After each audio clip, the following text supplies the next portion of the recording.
Hello, and welcome back to Chunking to Fluency, your go-to place for learning English naturally, one chunk at a time.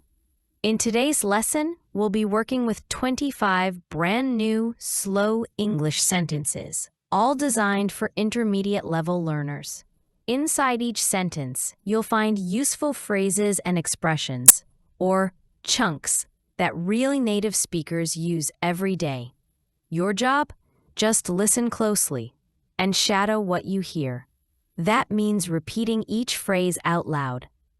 First with the speaker, then by yourself at a comfortable, slow pace. This method will help you build fluency, confidence, and automatic recall. So get ready to speak, repeat, and improve, one chunk at a time. Let's begin. Okay, good day everyone. First one up. To carefully review.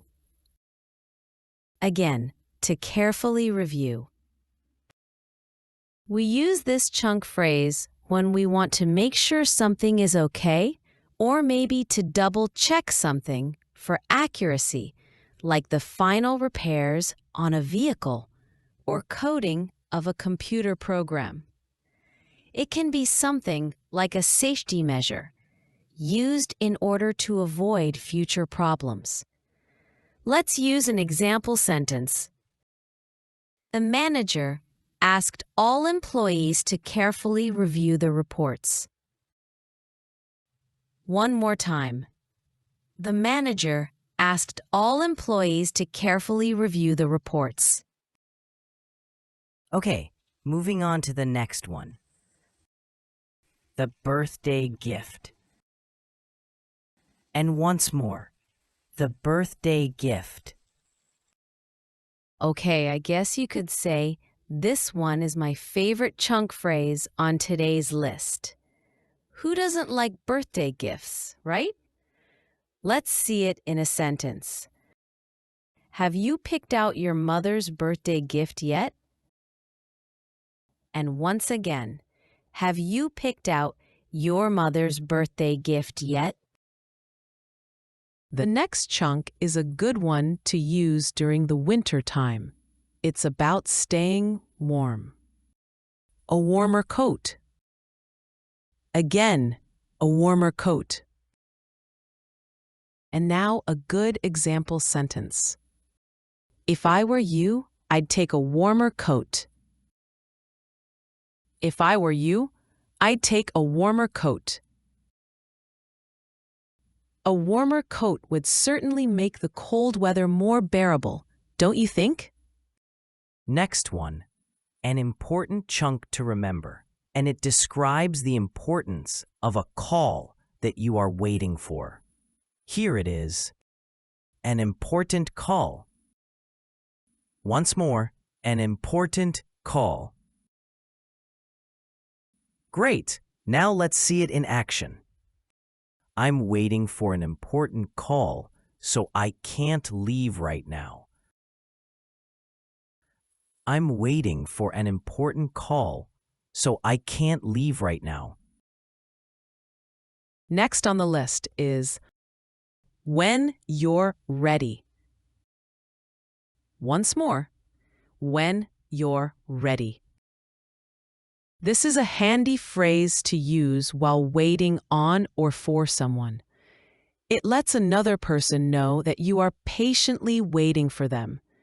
Be careful with this one because it could be misunderstood if you use the wrong tone of voice. Here's a good example of this chunk in its common use. When you're ready, we can start the meeting. When you're ready, we can start the meeting. Here's a good one. There's too much noise. Again, there's too much noise. Everyone has been at a place where there was just too much noise, right? Too much noise is very difficult to put up with, and it's the best way to ruin a good night's sleep or a nice movie. It's difficult to practice patience when there is too much noise. Here it is in an example sentence. She can't concentrate when there's too much noise around. She can't concentrate when there's too much noise around. Moving right along, next up, it was so crowded. It was so crowded. This is a phrase that you would use at a busy place, like a bar, a soccer game, or maybe a sold-out concert. It implies that there's too many people, so many that it exceeds the limitations of personal comfort. In the US, we often use a funny idiom like, "It was like sardines in there." It likens the crowd to a can of sardines. Funny, right? In a common sentence, it would sound like this. The restaurant was so crowded that we had to wait for a table. Once more, the restaurant was so crowded that we had to wait for a table. Like the movies? Then this one's for you. It just premiered. It just premiered. This chunk describes the release of a new movie. It is often used by people who have been waiting to see a movie that has been hyped up in commercials as a movie trailer, like the next Avengers or Mission Impossible movie. Let's look at this chunk in an example sentence. Did you see that new movie that just premiered in theaters? Did you see that new movie that just premiered in theaters? Next up is to overcome that fear. To overcome that fear. This phrase is often used when we want to talk about conquering something scary. Something so scary that we have had to make it a point to overcome it. Fears like high altitudes, roller coasters, or flying in an airplane are among the most commonly conquered fears by people who were once terrified at the very thought of experiencing them. Let's look at this chunk in an example sentence. He doesn't like speaking in public, but he's trying to overcome that fear. And once more, he doesn't like speaking in public, but he's trying to overcome that fear. And the next chunk phrase is, I'll stop by thee. I'll stop by thee. This is a very common chunk phrase. It's used when we want to say that we are going to make a pit stop, which is just an English way of saying that we won't be staying long. It's very commonly used when we want to say that we are going to go to the grocery store, the post office, the dry cleaners, or any other place before arriving home. It can also be used to say that we are going to swing by someone's house for a brief visit. Here it is in a commonly used sentence. I'll stop by the supermarket after work to buy some bread. Once again, I'll stop by the supermarket after work to buy some bread. Okay, let's go on to the next one. Here's a good one. To be impressed. Again, to be impressed. This is how we express being affected by something spectacular, usually in a positive way. We normally say it like, very impressive, or I'm impressed, or various other ways. But today, we'll say it like this. They were impressed with the presentation and asked several questions. Once more, they were impressed with the presentation and asked several questions. The next chunk phrase on the list is, the air conditioning don't work. Once more, the air conditioning don't work. I think everybody hates this phrase, but it's necessary to understand it, especially in South American countries like Brazil, where the heat and humidity can reach extreme highs. A hotel room was comfortable, but the air conditioning didn't work. The hotel room was comfortable, but the air conditioning didn't work. The next phrase is a very useful one. That would be to be about to.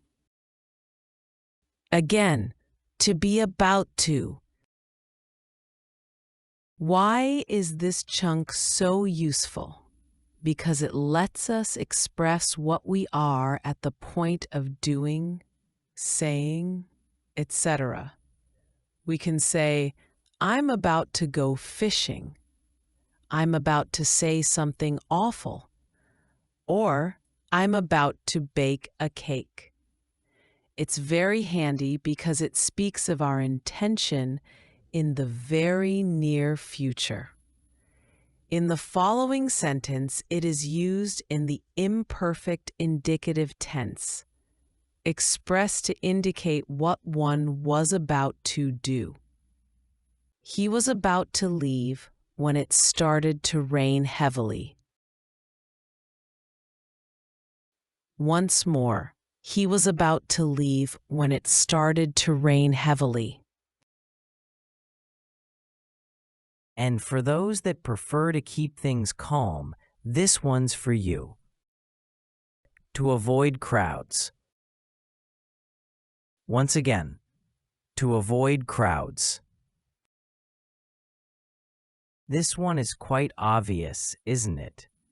You just don't feel like having a lot of human contact at the moment, or you just want things to go smoothly because you're just in that mood right now. No matter what the reason is, less is better at this moment. In this example sentence, it's all about having a nice quiet journey. We prefer to travel during the week to avoid crowds. One more time. We prefer to travel during the week to avoid crowds. And moving on to the next one, here we go. To update your registration.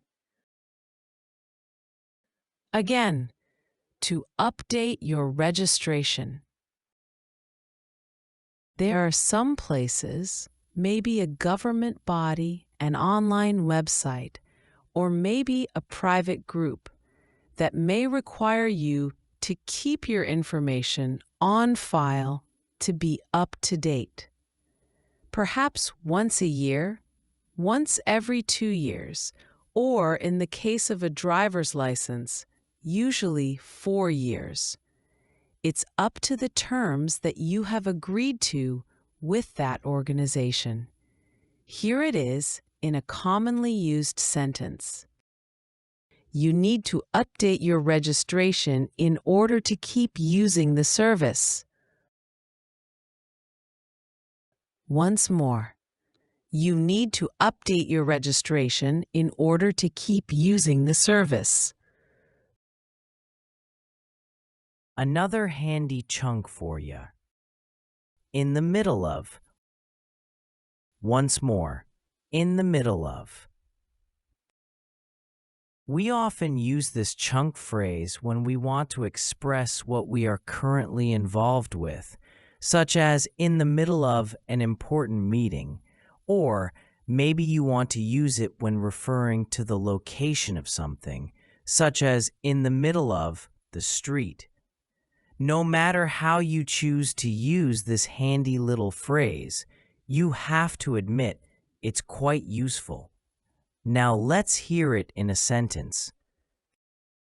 My computer froze in the middle of an important meeting. Once more, my computer froze in the middle of an important meeting. And here comes another one, short, sweet, and super helpful. Explain the exercise. One more time, explain the exercise. This one's great for any classroom context. When teachers break things down for you and give you those golden examples, that's when they explain the exercise. Let's hear it in action. The teacher explained the exercise with lots of easy-to-understand examples. Once more, the teacher explained the exercise with lots of easy-to-understand examples. Here comes one of those phrases that makes you sound instantly fluent. Can communicate well. Again, can communicate well. Fluency isn't just about big words, it's about connection. If someone isn't fluent yet but still manages to get the point across, yep, in my opinion, they can communicate well. Let's hear an example. Although he's not fluent, he can communicate well in English. Repeat, although he's not fluent, he can communicate well in English. Let's keep rolling with a super common chunk. To be thinking about. Once again, to be thinking about. It could be pizza, a vacation, a deep life decision. This chunk fits anywhere. In this case, barbecue. Let's hear it. We're thinking about having a barbecue next weekend. Once more, we're thinking about having a barbecue next weekend. Next one is super common in both casual and business English. To have the chance to. One more time. To have the chance to. You can use this chunk to talk about opportunities you've had or missed. It's simple and really useful. We use this chunk when we want to talk about the prospects of possibly being able to do, say, or even receive something. You can also use it to talk about the chance to go somewhere. There are way too many uses for this chunk phrase to mention here, but it's very easy to get the hang of it once you start using it in conversation. Now listen to it being used in its preterite form. Have you had the chance to visit the new mall? Have you had the chance to visit the new mall? Okay, this next one is great when you finally made it to your destination after a very long trip. To finally arrive at. Again, to finally arrive at. This one's dramatic. You've been driving for hours, stuck in traffic, maybe some bad directions, and then freedom. You've arrived. We use this when we have long anticipated arriving at our destination, often after a bit of boredom or impatience. A good example sentence would be, after hours of driving, they finally arrived at the hotel. After hours of driving, they finally arrived at the hotel. All right, time to unlock another useful one. Ready? To follow the instructions correctly. Again, to follow the instructions correctly. This is the kind of phrase you hear in user manuals or right before someone ignores the instructions and breaks everything. Don't be that person. To follow instructions means to obey good advice. Advice that is usually printed in manuals, or it could be a direct order from your boss, or maybe even a police officer. Like I said, don't be that person. Listen to its proper use in this example. If you follow the instructions correctly, you won't have any problems. And once more, if you follow the instructions correctly, you won't have any problems. Here's one for job changers, schedule hackers, and freedom lovers. A more flexible schedule. Once again, a more flexible schedule. Whether you're tired of the 9 to 5 or just want to sleep in on Tuesdays, this is your chunk. It's just a simple chunk phrase that expresses the desire to have more freedom in a person's plans. Flexibility is always a good thing when it comes to a person's schedule. Let's hear its use in the following sentence. He changed jobs because he wanted a more flexible schedule. And once more, he changed jobs because he wanted a more flexible schedule. This next chunk is the language of meetings, boardrooms, and indecision. To make a decision. And again, to make a decision. It doesn't have to be life-changing. Sometimes it's just deciding what's for dinner. Still counts, right? To make a decision is a chunk phrase that we use when something is still up in the air.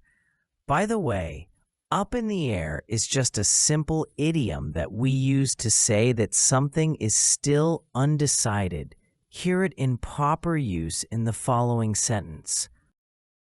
We discussed the proposal, but we haven't made a decision yet. One more time. We discussed the proposal, but we haven't made a decision yet. Next up, the glamorous life of business travel. To travel for work. One more time, to travel for work. Airport coffee, hotel pillows, and time zone confusion, all the makings of a working traveler's routine. This is used when travel is obligatory for a worker to finish his or her job. It has its benefits, but can be hard on family life. Some people love this type of job. Others, not so much. A good example of this chunking use would be, she travels for work often and already knows several countries. Once again, she travels for work often and already knows several countries. We hope you learned something new today with these English chunks and that you're feeling more confident with each phrase you practice. Thanks so much for listening and for being a part of the Chunking to Fluency community. If you enjoyed this video, don't forget to like, comment, and share it with someone who's also learning English. And of course, subscribe to the channel and hit the notification bell icon so you never miss a chance to increase your fluency. See you in the next lesson. Be blessed.